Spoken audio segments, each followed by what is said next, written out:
one. Live from Las Vegas, Nevada. Welcome to the virtual light broadcast at lightworker.com. Today is the 25th of May, 2013. This is segment 4. Please welcome Sandie Sedgebear.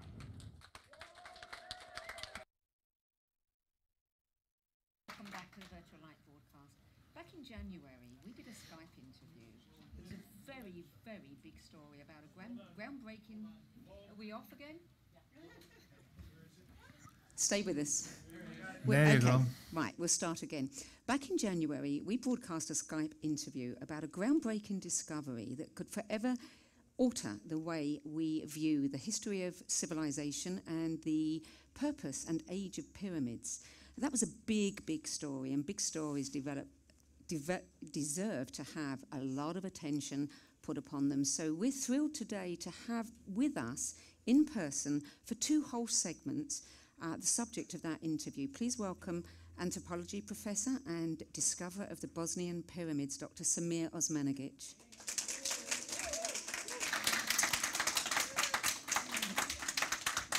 Dr. Sam, this is the 3rd time that you and I have spoken in an interview, and we've never had enough time to tell the full story here, so I hope that we can get through a lot today. It takes about 7 hours.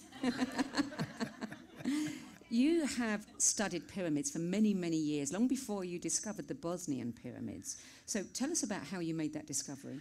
Well, I've been prepared, like every one of us. We have a mission in our life. For about 25 years, I've been researching ancient civilizations and the pyramids all over the planet. And I have concluded that almost everything they teach us about the ancient history is wrong. The origin of man, civilizations, and pyramids. For pyramids, they claim that they were built in Egypt and Mexico.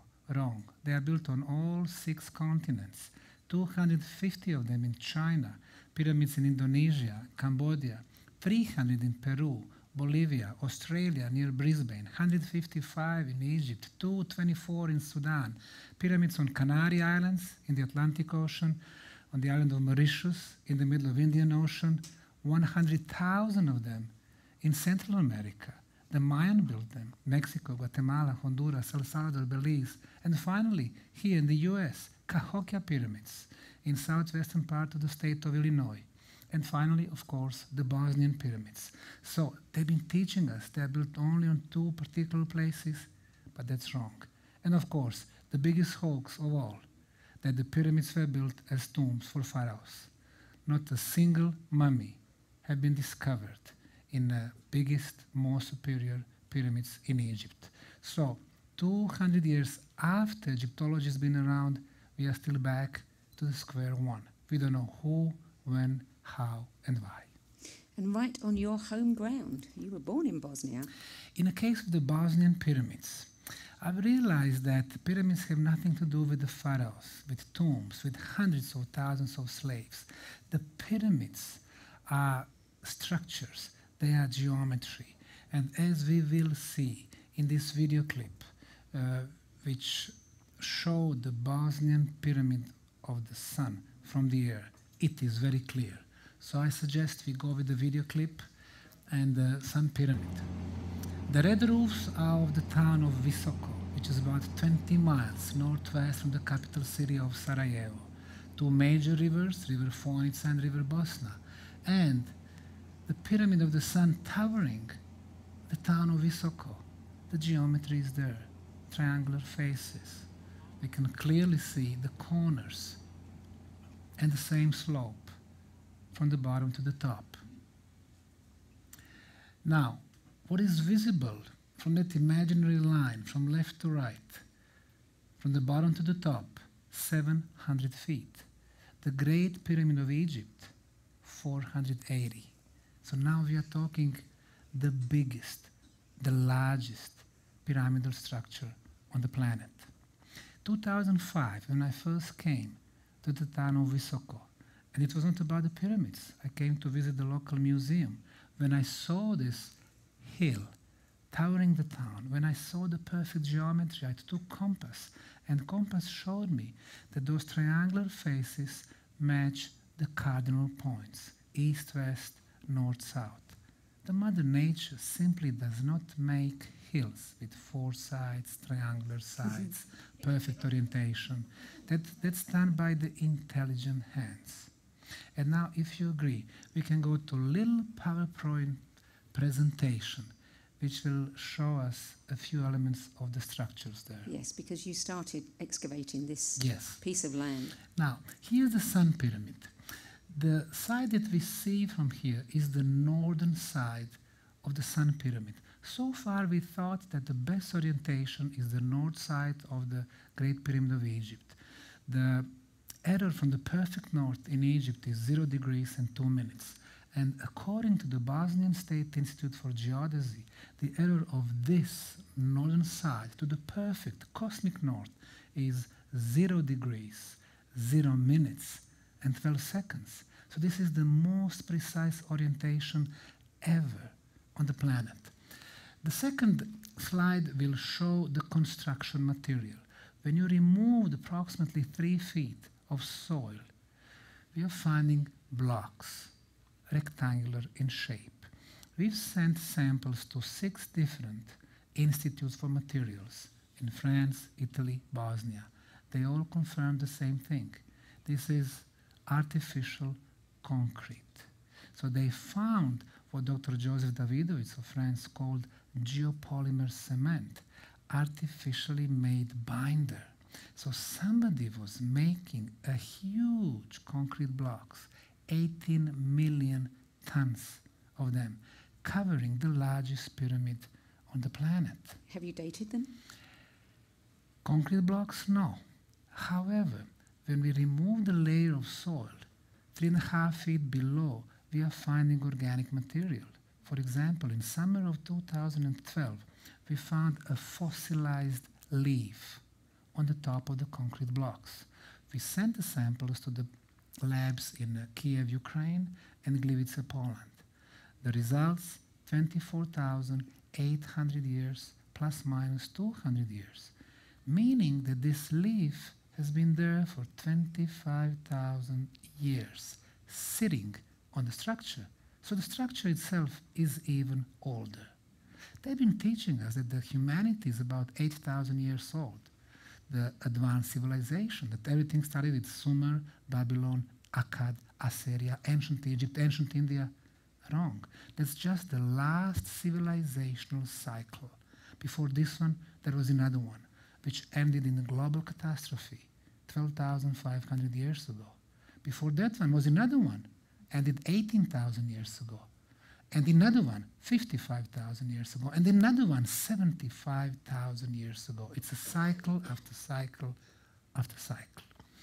On the next slide, what we can see is that this project has become the most active archaeological site in the world.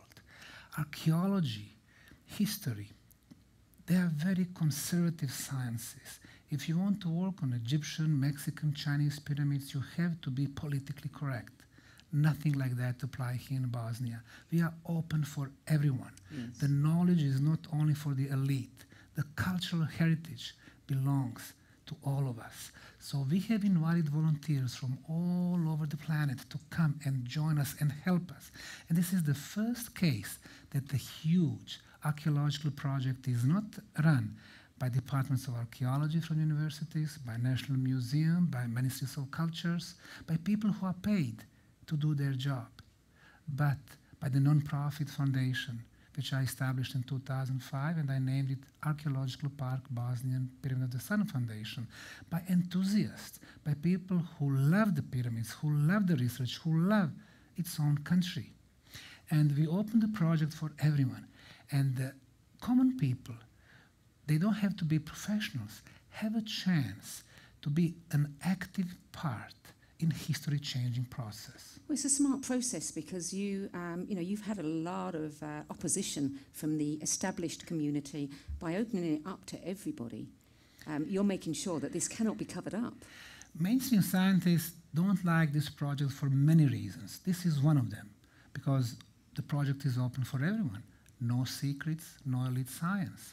Secondly, this project changes the history books. What they've been telling us, is wrong. Yes. PhDs are not good, professorships also. The way professors teach our kids is wrong. So what do? We change all that from Sarajevo to Zagreb to Paris to London to Boston to New York, or we try to stop this little foundation and this little guy. That's what they've been trying to do from the very beginning.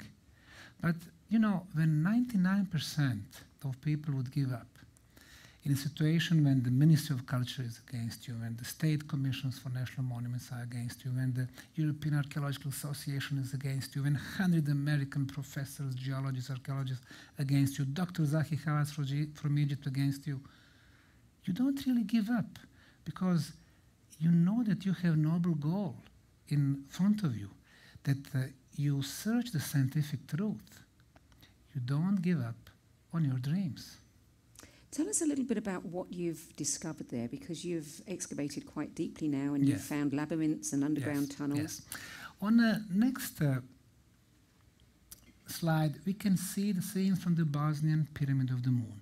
A little bit different than the Sun. The Sun Pyramid, we have concrete blocks covering the pyramid. Here, we have beautifully shaped terraces from sandstone blocks. And if we move forward in this presentation, we will see the scene from the underground. I know from my personal experience that main Egyptian pyramids, Giza pyramids, Saqqara pyramids, step pyramids in Saqqara, Shanxi pyramids in China, Teotihuacan pyramids in Peru, Mayan pyramids in Palenque and other places, they always had the tunnels below the pyramids. But what we have in Bosnia is the most extensive underground tunnel network. We have tens of miles of tunnels. Who was able in the ancient past to make such an extensive network, to remove hundreds of thousands of tons of materials? And even today, after so many earthquakes, those tunnels have not collapsed. What we discovered was electromagnetic fields, ultrasound fields in the tunnels. And when we think about the earthquakes, they are nothing but mechanical vibration, and there is a way to neutralize that. The builders of those tunnels found a way to neutralize earthquakes. So this is like the earthquake-proof underground complex. It's miracle after miracle. And if we move forward, we can see a huge blocks. They are in a range from 700-800 pounds to 5,000 pounds to 10,000 pounds, and this particular one, which we call the megalith K2, is 18,000 pounds. The deeper we go in the tunnels, the megaliths are getting bigger and bigger. We've analyzed this one. We know that 70 feet below this megalithic block is underground water flow. Water moves, releases the energy. We've analyzed the material here in the Institute for Atomic Physics in Zagreb, Croatia. They told us it was artificially made ceramic. Then we've analyzed what was inside by georadar instrument, and they told us there were some oval objects. Not water, not hollow place, not ceramic, not metal, but mineral, most probably quartz crystal. So what we have, this energy from the underground water activates the quartz crystal. It is surrounded by ceramic. Ceramic vibrates and generates electromagnetic field. What we can detect and measure is the electromagnetic field of 28 kilohertz frequency. That's not the frequency that comes randomly in Mother Nature. That's not the frequency that we use in our daily life, our civilization. What we have, for example, in our studio is 60 hertz. Our cell phones, they are megahertz. So 28 kilohertz frequency is very interesting. When this electromagnetic field hits quartz crystal in the walls, then there is a process called piezoelectrical effect. The engineers know that this piezoelectrical effect generates ultrasound. Ultrasound we cannot hear, but we can measure. And over there, we measured 28 kilohertz frequency ultrasound. Why is this frequency important? Ralph Rink, the American innovator in 1950s, was playing with different frequencies of ultrasound. And he realized that at 28 kilohertz, when he placed the table tennis ball on the top of the source of the ultrasound, the ball started levitating. And I have heard so many testimonies from people who were in those underground tunnels and on the top of the Sun Pyramid, where we also measured the same frequency ultrasound, that they feel so light. Probably some of their bodies, maybe astral bodies, were released. So the ancients knew how to get very beneficial frequencies for our bodies. You've also measured, you've got negative ions in these tunnels and chambers. Exactly. Every year we clean about 600 feet of those underground existing prehistorical tunnels. We've noticed that we had at least two civilizations, the one that built this huge network, and the second one who for some reason closed, filled those tunnels in with the material. So what we actually do, we remove that fill-in material. And deeper we go, we've noticed that people feel better and better. So in the last couple of years, we noticed that people who had asthma problems, allergies, those problems were gone after only one visit to the tunnels, after staying about 1.5 hours. So we were looking for the scientific explanation. And yes, we did measure several times the concentration of negative ions. As we know, the negative ions clean our blood from viruses and bacteria. In the air, they connect with the pollen and the dust. It goes down, so they clear the air. In this studio tonight, it's probably about 200 negative ions per cubic centimeter. If you go out, about 400. If you go to the village, 800. If you go by the river, 1,500. If you go on the top of the mountain in the forest, 5,000. When we measure the concentration in an underground labyrinth, the concentration was 18,000 in some of the chambers. So it was 4 times higher, 4 times healthier. It seems that somebody was building underground healing facility. And you speculated that it's also used for rejuvenation. No wonder you get lots of volunteers going there. It's not only the negative ions, you're right. When we live on the surface, we are exposed to the cosmic radiation. Some of them, they just go through our body, through our planet with no harm. Some of them are very harmful for our bodies. And our body cells fight those cosmic radiations. Then, underground, we have natural radioactivity. We don't feel it, but our body cells, they have the enemies there. Then, underground water flows. If we sleep, if our bed is above the underground water, we're going to get sick in 5, 10, 15 years. So there, of course, the Hartmann grids, they run east, west, north, south, and the intersections of those Hartmann grids also very bad for us. In ancient Sumer, when they were building temples, they would place the stone columns exactly at the intersection of those Hartmann grids. So we lost that knowledge. But the ancients knew that there were a lot of negative radiations for our bodies. What happened in the tunnels? We measured there are no cosmic radiations. We measured for natural radioactivity 10 times lower than the minimum allowed. And when it comes to the underground water flows, the builders of the tunnels strategically positioned those big ceramic blocks, neutralizing negative energy, transforming it to positive. So the moment you enter the underground labyrinth, your body cells don't have the enemies anymore. So what do? What is their job? They start regeneration process. So I usually tell people who enter the tunnels, if you come back 10 years younger, don't be surprised. I'm coming. People also usually ask me, okay, how long does it last? And we've done some measurements, especially with the people with the asthma problems. When they would get out, you know, they wouldn't need those pumps anymore or pills and so on. Usually it lasts 2 to 3 months, meaning you would need to come to Bosnia at least 4 times a year. So this is what I call tourism. And yet still the government don't welcome you and your project. And you're bringing all these tourists there. This particular central town of Visoko, which is very beautiful, and Bosnia is really beautiful during the summer, has never had a touristic tradition. So all of a sudden, in the last 7, 8 years, tens of thousands of tourists from all over the planet.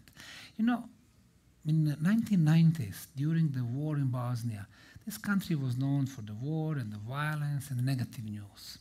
But we want to change that.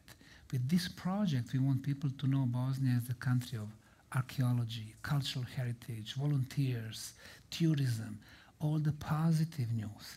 And we even named one of the pyramids the Pyramid of Love. One of the things archaeologists don't like about me is, why did I name the pyramids those names? The sun and the moon and the dragon and the Mother Earth and love. When it comes to love, they don't realize that words are very powerful. And the most powerful one is the word love. Thousands of years back, when you would name your kid, that name would predestine his or her life. And when you name one huge pyramid, a love pyramid, the idea is to color the valley of the pyramids in Bosnia with the love, with the positive emotions. And this is the type of the messages we want to send to the outside world. Now, I know that in the second segment we're going to talk more about the ultrasound, and you've got some recordings to play for us that you haven't released before, That's I understand. True. But first, I'd like to ask you about the one megalithic block had a number of symbols on them. In fact, many of them had symbols, but you actually had somebody who was able to interpret what those symbols said. Can you tell us what that was? We are really at the beginning of the project. We have cleaned so far about 3,000 feet of the underground tunnels. That's probably just 2 or 3% of the whole network. But yes, we do find megalithic blocks with some carvings. On one of them, the carvings were so similar to the runic symbols, the runes, which is the oldest alphabet in Europe, that 7 symbols perfectly match runes. And one of the deciphering, which came, by the way, from the US, was the message that goes like this. The gate is closed. We will have to stay, to fight, to conquer, until we are able to open the Stargate again. So obviously it's telling us that we deal with very advanced civilization. And if you allow me, another slide on our little presentation shows that around these blocks, the energy that's coming from these blocks can be felt by kids and by those who are not even kids anymore. And the last slide in this little presentation shows the sun pyramid in Bosnia with this energy beam. We did mention the energy beam back in January. Namely, after 5-6 years of proving that we have construction complex, and indeed you have the shape of the pyramid, artificial blocks, inner passageways, perfect orientation, underground tunnels, somebody built a huge construction complex. We wanted to find out what was the purpose of this complex. Archaeologists, geologists, historians cannot help us. Nobody teaches them about the real purpose of pyramids. So we needed support from the experts in energy phenomena, physicists, electrical engineers. They came with their equipment. The first team came from Croatia, Dr. Mizrak, the physicist, and we were going on the nearby hills, no electromagnetic anomalies. We were going around the sun pyramid, no anomalies, until we came to the very top. And there, in radius of 13 feet, we detected electromagnetic field of 28 kilohertz frequency. We got out of this radius, no detection. We came back, detection was there. What did that mean? It meant that the field does not go left or right, it goes up as electromagnetic beam. So we had another team from Italy, from Finland, from Serbia, who confirmed the same results independently with their equipment. It meant that it is what we call in science international independent verification of the phenomenon. So we have this energy beam going through the top of the Sun Pyramid, and it's been like that for over 25,000 years, making the Bosnian Pyramid of the Sun the first and the oldest perpetual mobile. It is a huge, not only the biggest pyramid on the planet, but the biggest energy machine on the planet. What do you think the purpose of that beam is? We know and we measure that the beam goes up, but we suspect that also there is an energy beam coming down through the pyramid, because if you have machine does not only emit the energy, but it receives the energy. When we measured the beam on the surface, 10 feet higher, another 10 feet higher, the strength of the signal was getting stronger and stronger. And now the physicists could not believe their eyes. You know, our technology, which we can call Hertzian technology, is telling us closer to the source, the stronger the signal. You move away, the signal is getting weaker. But since in Bosnia everything is upside down, our pyramids work differently. You move away, the signal is getting stronger. So if we can call our technology Hertzian technology, this is non-Hertzian phenomenon. And when we continue, we'll explain what does it mean for the future of humanity. Okay, we'll hold it right there. We'll be back in a few moments and learn more about the purpose of the Bosnian pyramids. Stay tuned.